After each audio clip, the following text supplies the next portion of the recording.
Halo, saya Ayla Farah Kalila, mahasiswa Fakultas Kedokteran Universitas Diponegoro Angkatan 2017. Semester ini saya berkesempatan menjalani kuliah kerja nyata atau KKN yang tidak lazim, yaitu KKN di lingkungan rumah sendiri. Hal ini dikarenakan adanya pandemi COVID yang melanda sejak Maret lalu hingga sekarang. Adanya keterbatasan ini tidak menghalangi kami membuat KKN yang bermanfaat terutama bagi warga sekitar. Saya tinggal di lingkungan RW 10, Kelurahan Rawamangun, Kecamatan Pulau Gadung, Kota Jakarta Timur, Provinsi DKI Jakarta. Tempat ini bisa dibilang pusatnya Jakarta Timur loh. Kenapa? Yuk kita lihat. Nah, di sini adalah gambar dari lokasi Kelurahan Rawamangun yang dilihat dari satelit Google Earth. Ini adalah peta Kelurahan Rawamangun.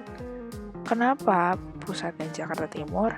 Di sini ada banyak sekali pilihan tingkat fasilitas pendidikan, mulai dari TK, SD, SMP, SMA, SMK, hingga universitas. Kemudian, pilihan dari fasilitas ibadah juga ada untuk berbagai umat yang beragama, Islam, Kristen, dan Hindu. Kalau kalian lapar, kalian bisa nih milih-milih makanan. Banyak banget pilihan makanannya dari pagi hingga malam. Terus kalau kalian bahan kebutuhan di rumahnya habis, kalian bisa pergi ke pasar swalayan. Factory outlet juga ada loh untuk mempromodi gaya kalian. Fasilitas kesehatan di sini juga sangat mumpuni. Apalagi di sini ada Rumah Sakit Persahabatan yang menjadi salah satu rujukan COVID. Kemudian transportasi jangan ditanya, di sini ada bus Transjakarta dan juga LRT. Kalau kalian mau sehat, kalian bisa olahraga di velodrome atau di lapangan golf. Sebelum memulai kegiatan KKN, ada upacara penerjunan KKN yang dilakukan via daring, dari Zoom maupun dari live streaming YouTube. Sebelum melakukan kegiatan KKN, kami perlu mendapatkan gambaran wilayah serta penduduk agar mengetahui masalah apa yang dapat kami bantu atasi. Saya memilih kegiatan KKN dengan cakupan warga RW 10 Kelurahan Rawamangun. Makanya survei dilaksanakan di sini. Di sini terlihat susunan rumahnya sangat padat, namun tertata dengan rapi. Warganya juga menjaga ketertiban dan kebersihan lingkungan rumahnya, sehingga secara keseluruhan wilayah di RW 10 ini menjadi tertib dan bersih.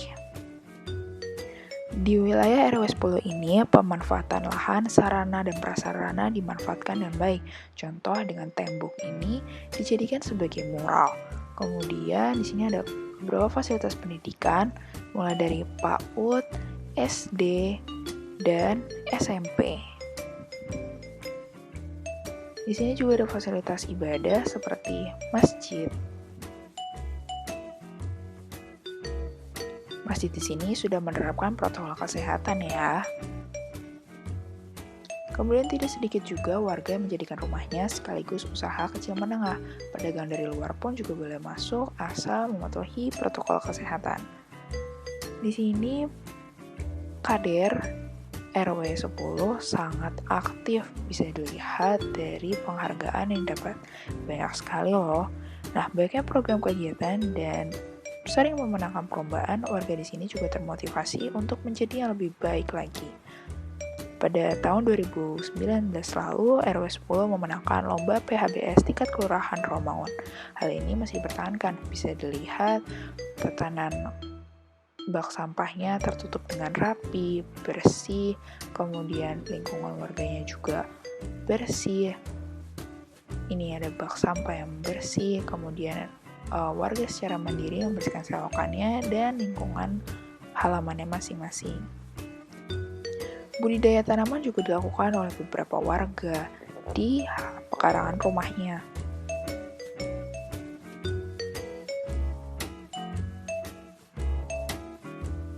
Dari sektor kesehatan, terutama terkait pandemi COVID, beberapa rumah warga termasuk di gerbang sudah didapatkan tempat cuci tangan. Spanduk protokol kesehatan pun sudah terpasang di tikungan.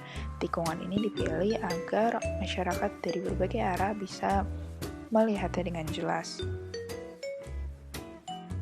Beberapa jalan di lingkungan RW 10 ini sering dimanfaatkan untuk mempersingkat jarak ke jalan tertentu. Untuk meminimalisasinya, maka beberapa gerbang, yaitu 4 dari 6 gerbang masuk ke RW 10 telah ditutup. Hal ini diharapkan bisa meminimalisasi penyebaran COVID dari orang selain yang berdomisili di RW 10 ini. Jika kita melihat data penduduk warga, mayoritas penduduknya adalah dewasa, diikuti lansia. Kemudian, proporsi penduduknya mayoritas bekerja sebagai karyawan.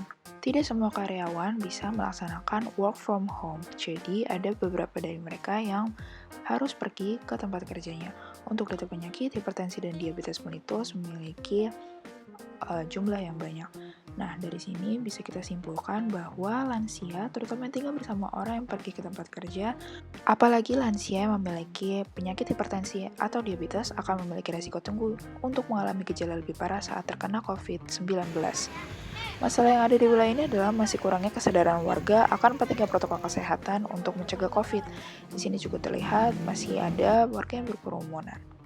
Nah, di sini saya ingin meningkatkan kesadaran warga terhadap pentingnya protokol kesehatan dengan cara sosialisasi kepada warga secara door to door. Sosialisasi ini ditemani oleh kader Jumantik per RT. Sosialisasi ini menggunakan media poster. Poster ini berisi hal-hal penting yang perlu diketahui oleh warga.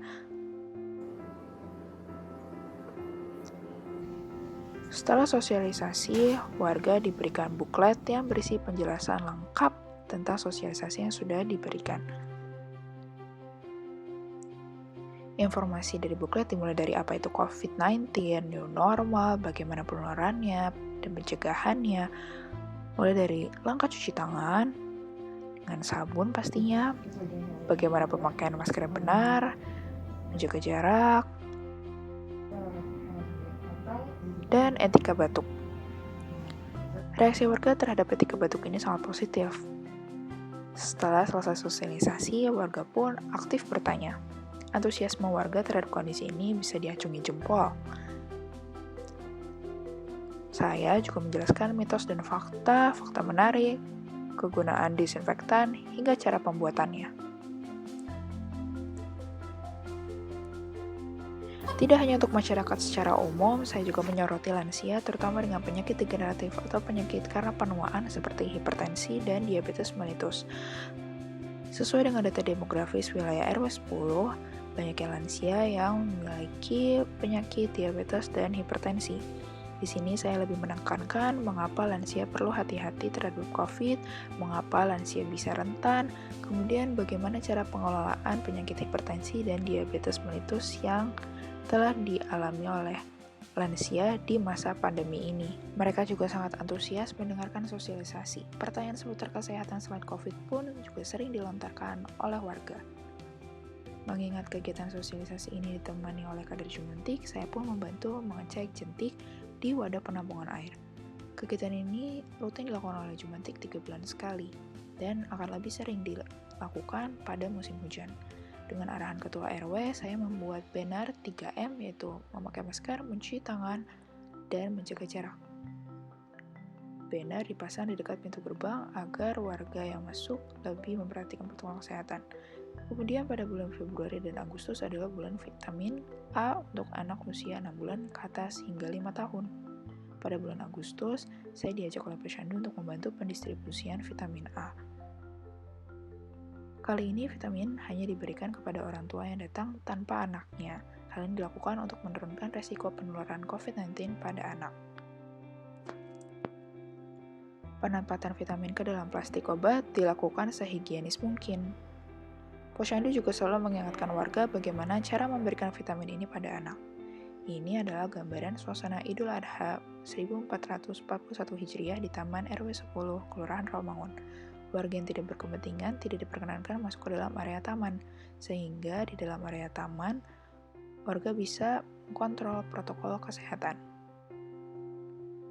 Orang di area pengulitan hewan juga melakukan protokol kesehatan. Ada beberapa yang memakai face shield, yang wajib adalah penggunaan masker dan jaga jarak. Pelaksanaan kegiatan KKN tidak akan berjalan lancar tanpa adanya pimpinan dan pihak terkait yang telah membantu.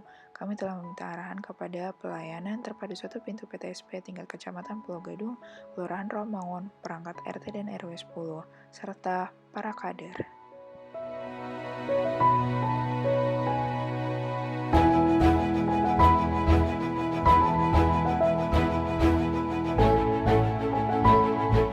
DKI Jakarta sudah menyatakan bahwa di dalam satu rumah ada satu gugus tugas COVID-19. Biasanya kan diadakan di desa ya, jarang ada di kota.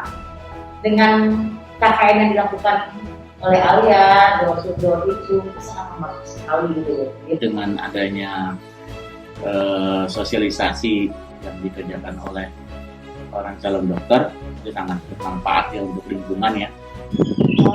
Itu sangat membantu ya, terutama untuk masalah kesehatan, apalagi sekarang dengan COVID-19. Sosialisasi yang disampaikan sangat baik sekali, khususnya dengan COVID-19 ini yang pandemi saat ini. Kita untuk menyaksikan keluarga itu lebih yakin dan mereka senang dengan didampingi gitu. Apalagi di RW kita ini kebanyakan para lansia. COVID-19 ini orang masih simpang siur menyatakan bahwa itu tidak ada dan ada. Mereka banyak bertanya ya tentang bagaimana sih yang mungkin di luar dari masalah COVID yang tadinya mereka malas, akhirnya dia bisa bertanya dengan sepuasnya ya. Perlu sosialisasi yang betul-betul mengena ya kepada warga ya. Mereka bisa tahu yang tadinya nggak tahu, akhirnya bisa tahu. Semua sepadu dan terpasang. Kemarin saya tempatkan di Posyandu ya, Posyandu balita dan lansia. Caranya ya mungkin harus sering ada di atas ini gitu ya. Jadi jangan ada di desa aja yang adanya. Lebih banyak lagi mahasiswa yang bisa dikirim ke tingkat RW khususnya. Itu sih nggak ada ya. Tapi warga di sini semua berpesan mencapai terima kasih sama Alia ya. Jaga kesehatan. Jangan lupa pakai masker ya.